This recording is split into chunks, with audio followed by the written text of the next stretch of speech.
Hello, welcome back. I'm kidding, this is empty. I don't drink coffee. But anyway, today we're going to be talking about build versus buy. Welcome to Board at Home, I'm Alejandro. So build versus buy, what does that mean? And what are we building or buying? Inserts, like in the title. If you don't know what inserts are, really quickly, just work with me here. It is something that is within a board game that organizes the game, makes it easier to get to the table, or put it away for that matter. Not all games, a majority of games do not come with inserts. I don't love it. Some people love that because they like to do their own thing. Some manufacturers, though, do come with some. For example, Marvel United by CMON Games. It does come with an insert. It is a very simple insert. It's just a couple of minis, some cards and tokens. So I think they did a really good job here. Gloomhaven Jaws of the Lion also came with an insert. It wasn't bad. It really wasn't bad. We'll get more to that later and why I replaced the insert. But people tend to always just rag on the plastic inserts that come in board games. For example, Betrayal at the House on the Hill. Is that it? That is the name of it, I hope. Ooh. But that game, for example, it comes with a really good insert in my opinion. I'm able to fit both the Widow's Walk expansion and the base game in there. I think it's really good. Unearthed, that little game, you can also fit the expansion in there. Very good inserts in my opinion. I say that because I've read things that people do not like those inserts for some reason or whatever. Hey, personal preference. Board gaming is personal preference. That's fine. So let's talk about aftermarket inserts or custom insert, DIY inserts. When should you build and when should you buy? That's the whole thesis here. I say you build when you can't find one that you want. For example, Fallout. I could find none at all for an insert. There might be out there, I know you can 3D print one. I do have a 3D printer. I don't feel like going through that trouble. I did find a guy on Facebook Marketplace who said he makes inserts and he would make one for Fallout, but it was going to cost around 60 pounds. I don't want to pay 60 pounds in US. I don't know, that's probably like $75. I don't want to pay that for this game. I don't get this game to the table that much. So I started thinking, what should I do here? So this one I decided to completely build on my own.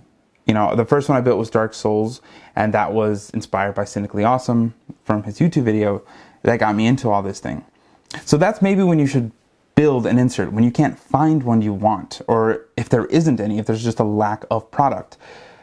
Also, if you don't like any of the ones that are out there, for example, the Dark Souls, there's a lot out there. You could buy a lot of inserts for this game, but I don't like it. Not only do I not like the price tag, I don't like what they're made out of and how they make the box stick up. I don't like it. And it was very limiting. It's base game inserts and it just makes the box giant. I don't want it, so I didn't do it. So I built my own. Simple as that. So really those are your things, and if you don't mind building them, I'm not going to lie to you, it takes a while to build them. You need to map out the box and prep your components and get ready to put your components where you need to put them. But for me, I just put on a TV show of a season of a TV show and just kind of let it play, and I was just doing my thing, measuring. It is very mind-numbing and time-consuming, but in the end I think it's worth it because Fallout, for example, like I said, completely my own design. Once I finished it and I noticed how well it fit in the box, it felt awesome. It was very satisfying to do that. Now, buying inserts. When should you buy inserts? I think it's okay to buy inserts when you don't have the time. You just do not have the time to do it. You don't want to do it. It's really that simple. Or if it's already out there and you just say, why? Somebody's already done all the work for me. For example, Gloomhaven. That big boy of Gloomhaven, I potentially could have made that myself, but I didn't even play with the idea of building it simply because it is such a massive game and somebody's already done all that work.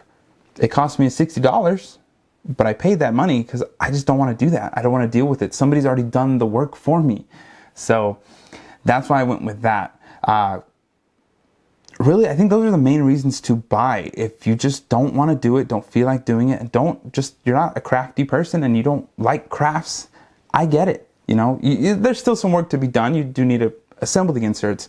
But let's kind of get into the differences of build versus buying, like the quality wise. Here I got 2 card trays. One I completely made on my own. The other one is from Gloomhaven Jaws of the Lion Folded Space. Folded Space is the company I mainly buy from. It's the only place I've bought from. But let's look at one of mine first. This is for Fallout the board game. Here it is. It's not bad. You know, I think it's fairly well done because I made it and I just want to feel good about myself. But I have these little holes here so where you can just grab it, so you can always grab your cards out. And that's good. You want to make it simple. Of course, I got these designs from Folded Space, like the kind of way to do it. But it looks rough. It is not perfect. It is, you know, it's got blemishes on it. It's the lines aren't straight. I don't have a machine that can cut it for me. You know, I was doing this with a hobby knife. You know, I'll get more into materials later. I did this with a hobby knife, but it came out fairly well. Look at that. I mean, it holds the cards. It's sturdy. It is not perfect, no. Now let's look at a Folded Space one. Not only is the finish so much better, it's just overall, it feels sturdier. It has these little notches that you're supposed to put the foam core in there to glue it, so it kind of holds it together a little bit better. And of course, same functionality, and it still has this thing, but if you notice, much prettier than my little ones. Simply because they have machines, they have stuff to do it for. I think this one cost me like $15. That's not too bad. So it's definitely doable. You know, if you don't mind what it looks like, then yeah, like some of these in this Fallout one look kind of rough because I made some mistakes and I had to correct them later on. So let's talk about pricing. With build stuff, there's a few things you're going to need. Some you don't need necessarily, but they help. First, obviously the foam core. I was buying mine at Staples. I was getting 2 big sheets of foam core for about, I believe, $14 US. Not bad at all. So you have your foam core for about $14. You do need a hobby knife or some kind of razor blade because foam core loves to eat into your blades. So maybe have spare blades on the side. So hobby knives, PVA glue or Elmer's glue, and something to measure with because you need to do a lot of measuring and a lot of math. Multiple items are better. I usually use a ruler, tape measure, and a measuring square. Yeah, something that makes it square. A pencil, something to write with, something to, you know, map it out once you start cutting. And if you love your tables, or if you hate your tables, you don't have to get this one. This one's optional, but a cutting board, just so you don't have to worry about gouging out tables.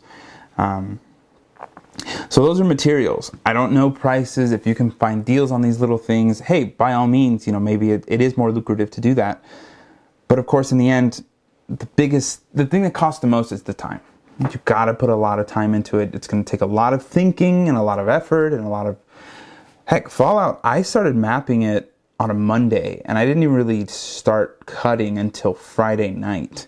Of course, I'm going to work and doing other things, but I always had it in the back of my mind, how am I going to do this? How am I going to organize it? Oh, what if I put it like this? You know, like I said, mapping things out is important. You know, it just kind of lets you see how it's going to be in the box.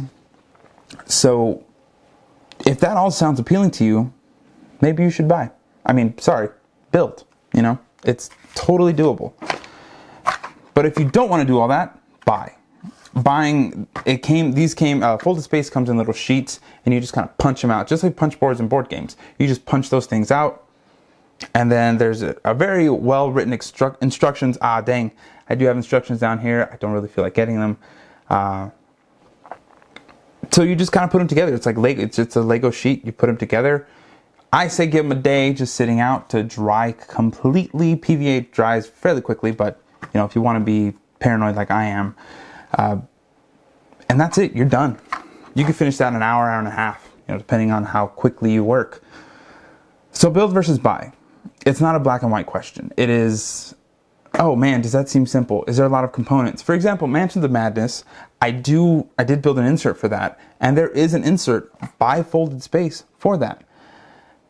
I'll get into that in a different video as to why I decided to go the way I went, but essentially, I wanted to do something with the board game with the minis my way.